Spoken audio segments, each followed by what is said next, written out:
Opening bowler Raj. Power play battle begin. Out side edge விட்டு ஆட பார்த்தாரு. அங்கே கரெக்டாக அடித்தா விக்கெட்டு அடிச்சுட்டாருங்க. ஃபாஸ்ட்டாக போட்டாங்க. சாஃப்டாக ப்ளே பண்ண வச்சாரு பேட்ஸ்மேனை.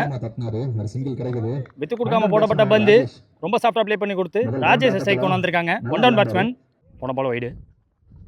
அந்த ரீபால் ஒரு slower variation back of the hand மாதிரி போடுவார். கொஞ்சம் ஸ்லைடியாக வரும் அந்த பந்து. ஸ்டெப் அவுட் பண்ணி ஆடி பார்த்தாரு. விக்கெட் கீப்பர் விரட்டினா ஒரே கையில் பிடிச்சாருங்க. ஒரு ஒன் ஹேண்டட் ஸ்டன்னருங்க. Super super take bro. நடந்துட்டு இருக்கும்போது நான் சொன்ன ஒரு விஷயம், ஒரு பாயிண்ட்.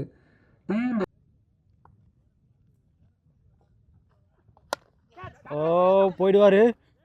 ஆஹா ஜம்ப் பண்ணாமல் லைட்டாக மூவ் பண்ணியிருந்தாலே பிடிச்சிருப்பாங்க. எப்படி பார்த்தாலும் இந்த பாலில் விக்கெட்டாக மாறி இருக்கு. இப்போ லெஃப்டி பேட்ஸ்மேனும் ஆட்டம் இருந்து வெளியே. லென்த்தை யூஸ் பண்ணார். அந்த பிச்சை கரெக்டாக யூஸ் பண்ணார். ஃப்ளாட்டாக போடப்பட்ட பந்து த்ரோ அடிக்கலை. வச்சுக்கிட்டாங்க. சிங்கிள். ஒரு ரன்னில் போட்டார். இப்போ 3 ரன்னில் போட்டிருக்காரு. Shots presented by PM sports Chennai.